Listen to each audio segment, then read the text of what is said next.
you have the answers. Yep. Yeah, I got the questions, reviewed those. Yeah, I'm good to go. Okay, well, let's get started then. Are you all ready? Yes, sir. Okay, let's go. I'm going to time this and I'm going to close it out when we're done.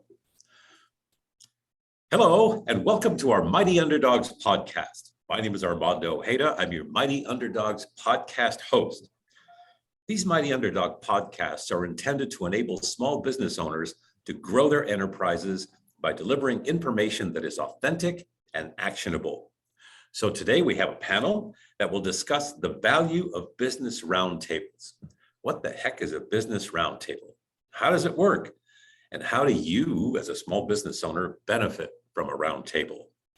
So, as I talked about, we have a panel. So we have Donna Hover Ojeda, who's a serial entrepreneur, a small business consultant, and a roundtable expert, and Molly OMara, a subject matter expert in small business development and also a roundtable facilitator. Welcome. Good morning. Well, good morning. Molly, let's start with you. Talk about the work you've done for Goldman Sachs 10,000 small businesses and how that ties in to a business roundtable. Thanks so much, Armando. Again, as Armando said, my name is Molly OMara. I work with the Goldman Sachs 10,000 Small Businesses program based in Detroit. There are, I think, a total of 19 sites across the country that do in-person learning for businesses that are second stage or existing business owners. So we don't work with startups, right? We work with existing established businesses. And I think that's the most important thing to note. And I think it is one of the larger holes in our ecosystem, in our economic development ecosystem. And so that's what we do. We train business owners who've been in their business, they know their numbers, or they know kind of what their numbers look like, right? They've looked at a P&L and they are familiar with the balance sheet. But really what 10,000 Small Businesses does to prepare you for a roundtable in particular is it gives you a consistent understanding of the steps you need to take in order to be the CEO of your company. And I know CEO can sound like a very daunting title for many business owners, right? But really you're sitting in a room of 30 to 35 of your peers, right? So we're industry agnostic. So it doesn't matter if you own a quilt shop or you are an attorney.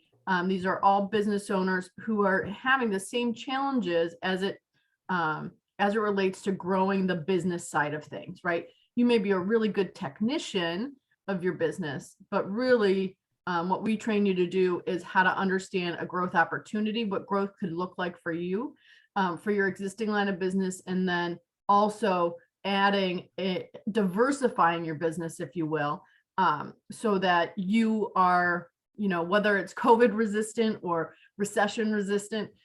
So we really try to prepare business owners to think outside of their comfort zone, if you will, and give them the tools they need to grow. And that really sets the stage perfectly for, as you matriculate out of the 10,000 Small Businesses program, to join a roundtable, because you're familiar with sitting at a table with your peers. You're ready to tackle those big issues.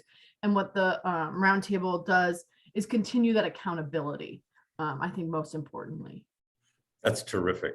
So Donna, since we're trying to, you're talking about the roundtable sort of helping people really fit into the CEO role.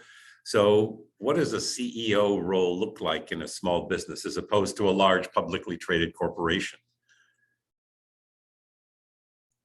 You're muted. Yeah. Thank you, Armando, for that question. Good point. Good insight, Molly. When we work with a Goldman Sachs type organization, and there are many other organizations that educate existing businesses, and when they get out and complete their program, where do they go and what do they do?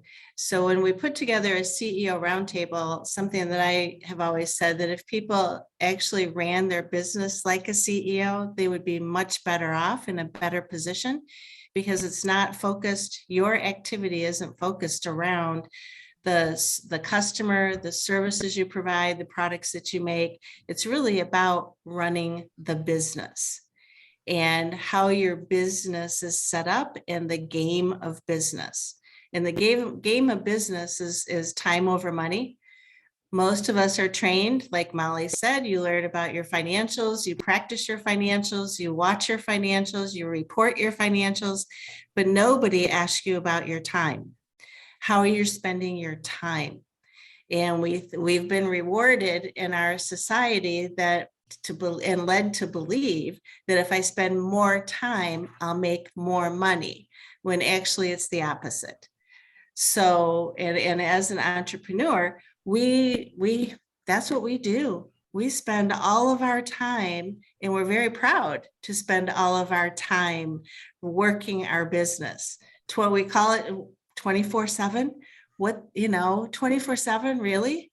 That's not the most effective and best use of your time. It's not usually highly productive for a business owner to do 24/7. So the roundtables are a way to take a time out and actually look at what are you doing for your business. That's great. So, but you're talking about someone who's already thinks that they're very, very busy. And so they're working, as you said, 80 hours a week, and they're going, well, why do I need to take time out to come to this roundtable thing? So what am I going to get out of it? Where if I put in more hours, I'm going to get more money, the belief that you said. So how do people benefit from being in a roundtable? Molly's our chief facilitator in running our roundtables. So I'll let you answer that question first. What do you see, and what do you deliver, and what do you see going on? Right. So, with our roundtables, it's a peer roundtable, right? So you're sitting in a group of typically six to 8 other business owners, right? And whether that's in person or on Zoom, we're meeting monthly. And the 3 pieces I really see happen. One, it's about camaraderie, right? You're building trust within a safe circle, right? So you can be vulnerable. You can talk about the real issues. In order to get real answers, you need to be vulnerable and open-minded. So the camaraderie piece, I think, is huge. Accountability is also a big piece of that. So one of the things we do is we set our intentions and our goals for the coming month, and then we review those at the following meeting. And it's okay that you didn't do something, right? But there's usually a reason why, and you probably didn't foresee that reason why, and it may become a new goal, right? You may have to recalibrate that goal. So that accountability piece is huge. And then I also think you will see growth, and that growth typically comes through discomfort, right? So Donna and I are going to push you outside of your comfort zone to look at things from a different perspective, or challenge your assumptions. And so those are the 3 things I think that you'll definitely see as a result of participating in a roundtable. Yeah. Donna, how about you? Yeah, I'd like to, in supporting Molly, my job is the content provider. So in the curriculum, if you will, it's not a curriculum per se, but I'm listening for issues. Most of us like to deny that we have issues, or that our company has issues. We just continue to work harder and faster. I'm listening for issues, and an issue is in your business is identified before a problem arises. And I've been running about 1,500 roundtables over the last 30 years with about 5,000 CEOs and executives.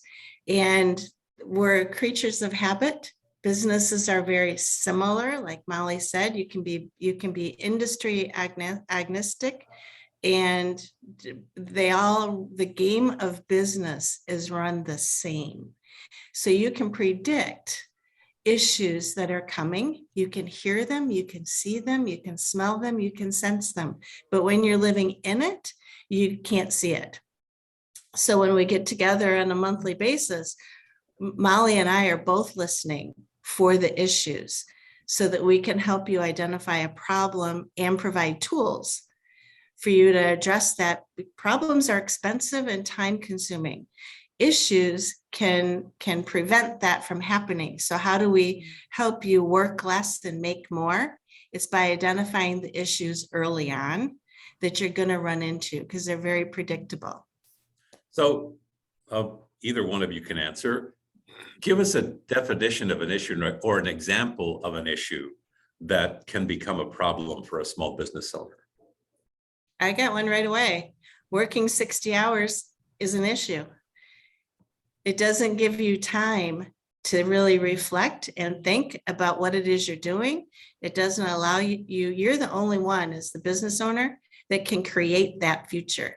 If you're sitting in problems all the time and problem solving and problem resolution and problem identification, you don't have time to create that future.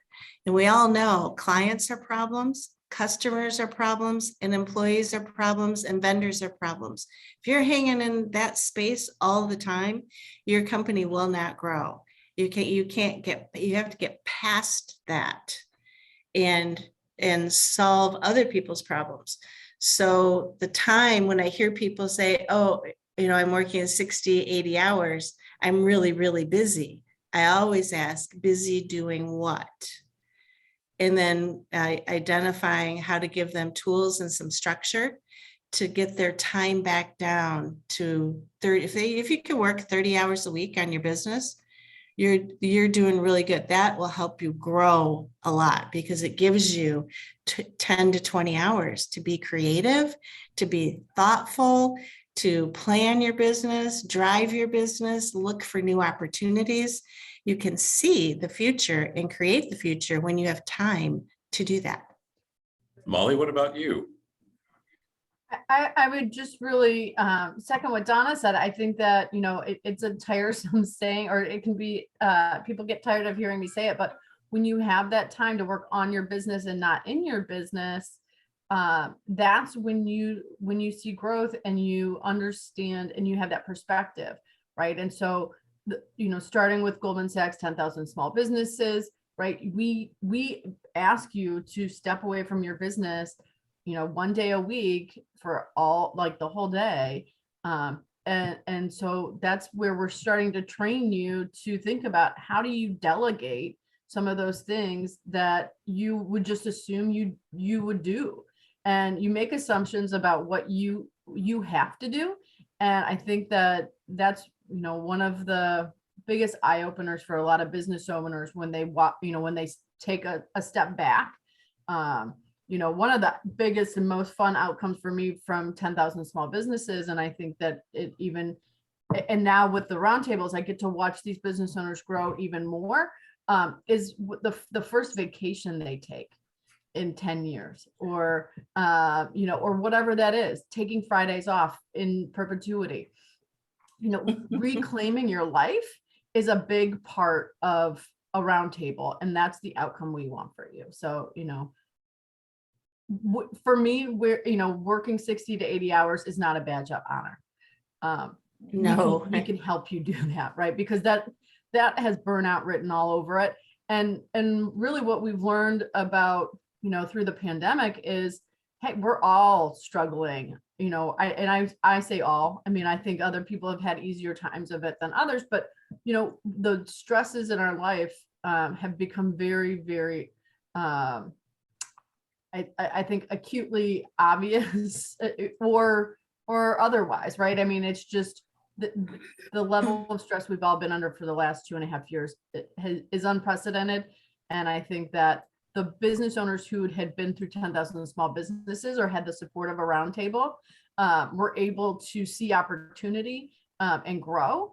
And the other ones, they probably had issues before. And if they decided to close their doors, it wasn't because of the pandemic. It was because of the issues that they had chosen not to address. Right. Yeah, that's really good. So I want to come back to, Donna, you took a deep intake of breath. Yeah, Did well, you I have was something gonna to say say? because I thought of another issue that Molly and I both, through 10,000 small businesses and through the roundtables, is that business is easy. Business is easy. And it's predictable, it's planned, it's you can take classes and learn how to play business. What is difficult is the people that are in it. And the people we have to work with. That's why I mentioned the customers and the employees or vendors or 1099s that we use. It's the communication and the relationships that we have with people. Camaraderie is a piece of it, like Molly had mentioned. The other side of it is that sometimes a lot of times we don't delegate or assign or get vendors or get help. One, we don't want to ask for help because we don't know what we don't know what we're doing. I mean, you think about it, having a small business is new territory for everybody that has a business, and it's new territory every day. So what when you accomplish one thing, what you did last year, you're not doing this year. And what you're going to do next year is not what you're doing right now. So it's every day, it's something new and something different. But in our roundtables, there are people there that have already done what you've done or have experienced what you're experiencing. So when you hear them talk about it, you're like, oh, one, I didn't know how to do that. I didn't know I could do that. And I didn't know where the resources were to get that done. So we share the how-tos with tools. We give you tools to help you still get to do the work. We don't take that away from you. You can have that. But if we give you tools with technology or other people, other resources, free resources, other consultants, anything that's out there to help you do your job better or to move your company more, we're all here to share that. And most companies are pretty, like I mentioned earlier, are predictable. So wherever you are in your journey, someone has already stood in those shoes and has been there. So you can hear, well, what did you do? Well, what did you do? Well, what did you do? And then you take your own and say, oh, yeah, I can do that. So it really helps you look and open up windows and doors for you to continue to grow and move your company along the growth continuum.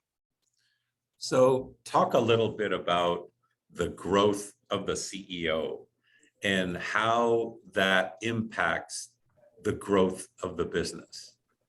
And either one of you can answer. I was looking at Molly thinking, well, that's why we follow the 10,000 Small Business Program, because in her program, you're getting equipped on the 10 or 12 courses, a deep dive each day into each of the pieces of your business. So I don't want to talk in your behalf. Go ahead, Molly. You set it up for them to learn business. So through the program, you really start to understand your leadership style, right? We focus on who you are as a leader, why you're unique and why you can't be replicated. And also, what strengths and weaknesses you have, right? Donna was saying, we have a hard time as business owners asking for help. Well, identifying your leadership style, and everybody has one, right? It may not be the one that's like a la mode, right? Currently, but we all have our own leadership style. And then we also have to, I think having that confidence to lead, right, is that other piece, right? I hear it time and time again.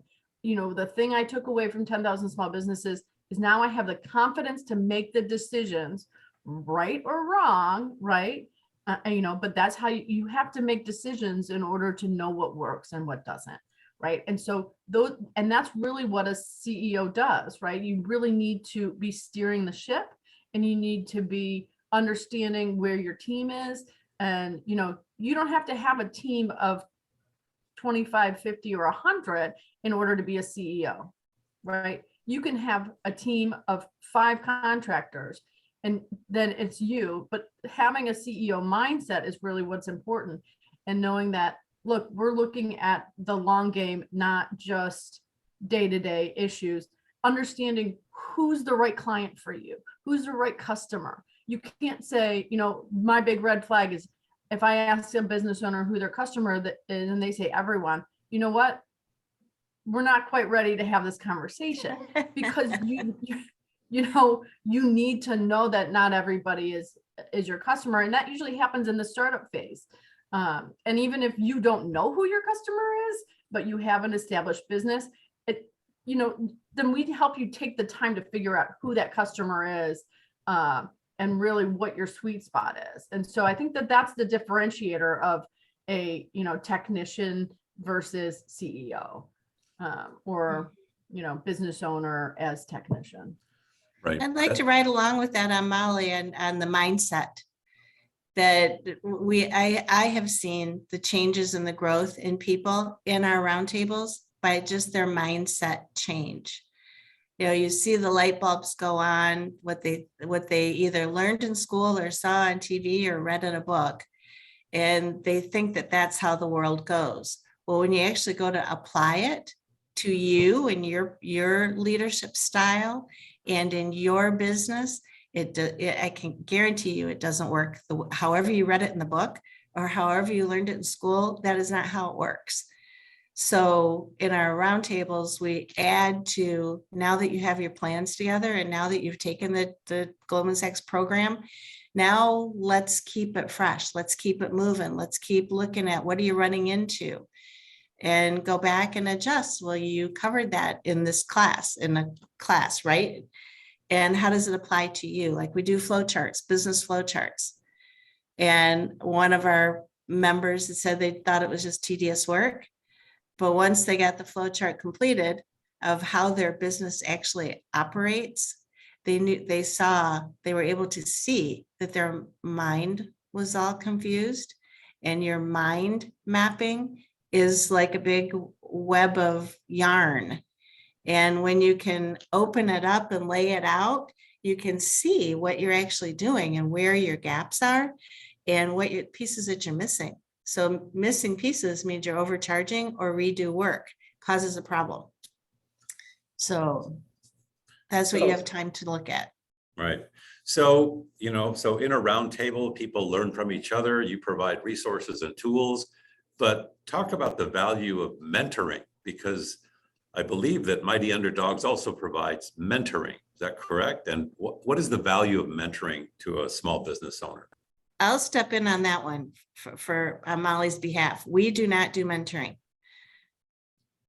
We partner with other organizations that provide mentors, and we always will have mentors in every one of our meetings, whether it's a Mighty Underdog mentor, person that will help sit in and guide, protect you and show you the way.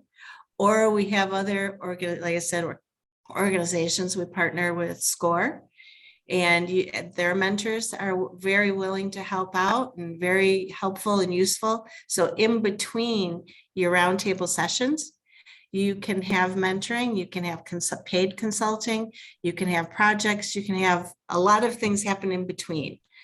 I personally visit every company so that I can hear what you're doing and where you're going and look at your facility and look at your plans that you created from the Goldman Sachs program. You come out with a growth plan. So I review the plans and to help you. We're here to help you live your growth plan and keep it moving. So hope that helps.